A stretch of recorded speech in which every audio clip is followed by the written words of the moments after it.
મુસ્લિમ યુવા core committee Kutch તરફથી આજરોજ જિલ્લા કલેક્ટર સાહેબને આવેદનપત્ર આપી ફોર્મ નંબર 7નો જે દુરુપયોગ કરી અને મુસ્લિમ સમાજના લોકોના નામ કમી કરવા માટે જે અમુક અસામાજિક તત્વોએ ફોર્મ ભર્યો છે તેમના સામે ફરિયાદ દાખલ કરવા અને ફોર્મ નંબર 7ના તમામ ફોર્મની તપાસ એલસીબીને આપવાની માંગણી કરવામાં આવેલ હતી।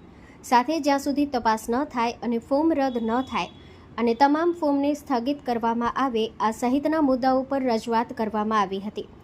આજની રજૂઆતમાં મુસ્લિમ યુવા કોર કમિટી કચ્છ વતી મોહસિન એ હિંગોરજા, હિતેશભાઈ મહેશ્વરી, મોહમ્મદભાઈ લાખા, યાકુબભાઈ મુતવા, સિકંદરભાઈ સમેજા, કાસમભાઈ સમા, રિયાઝ ચાકી, વસીમભાઈ ઓથી, રમજુભાઈ રાયમા, ઇમરાન રાઠોડ, બિલાલ સમા, અનીસભાઈ જુણેજા, ઇમરાન નોડે, મોહમ્મદભાઈ ખલીફા, ઇસ્માઇલભાઈ ગાંચી, રફીકભાઈ ખત્રી, સબીરભાઈ નોડે, અકરમ મારા, સલીમ સના, સાલે સમા, હનીફ સમા, તાજ બેલીમ, ઝકરિયા સુમરા, હમીદ અરબ, મુસ્તાક પારા સહિત યુવાનો અને આગેવાનો હાજર રહ્યા હતા।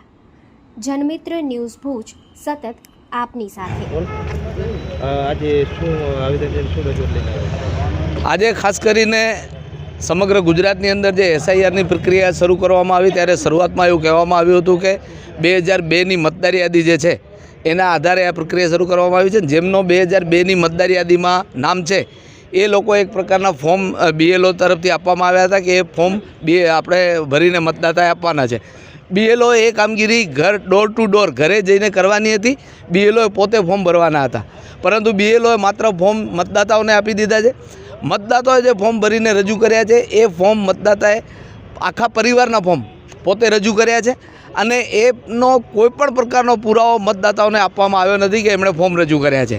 ત્યારબાદ એની અંદર જે સુધારાની પ્રક્રિયા હતી તો દાખલા તરીકે મારો ફોટો મેં સાથે આપ્યો છે, મારું નામ મેં સ્પષ્ટ શબ્દોમાં વ્યવસ્થિત રીતે લખ્યું છે, તો જે ફોટો હતો એ જ ફોટો પાછો આવ્યો છે નવી મતદાર યાદીમાં।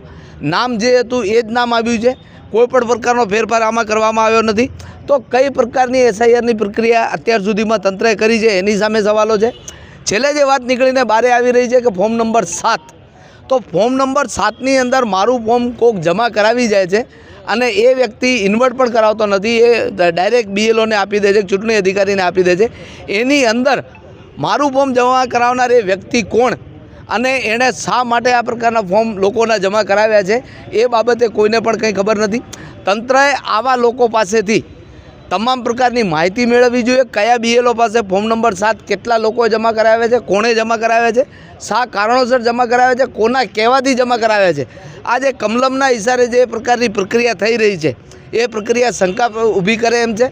મતદાતાઓ આવનારી ચૂંટણીમાં ખાસ કરીને મુસ્લિમ, દલિત, એસટી, એચસી, ઓબીસીના જે મતદારો છે એ મતદારો મતદાન ન કરી શકે એના માટેનું સરકાર દ્વારા આ વ્યવસ્થિત રીતે કરવામાં આવી રહેલું કાવતરું છે અને આ ફોર્મ નંબર જે 7 છે એ ફોર્મ નંબર 7 જેમણે પણ જમા કરાવ્યા છે એ લોકો સામે 100% પોલીસ અને જે સંબંધિત તંત્ર છે ચૂંટણી પંચ એમણે એફઆઈઆર નોંધવી જોઈએ, પોતે ફરિયાદી બનીને આ આખા બનાવની જે તપાસ કરવી જોઈએ। નહીં તો આના માટે જે સીબીઆઈની કે નિવૃત્ત જજની કે જરૂર પડે તો એલસીબીને આ બાબતે તપાસ સોંપી અને આ પ્રકારની કાર્યવાહી કરવી જોઈએ એવી સ્પષ્ટ અમારી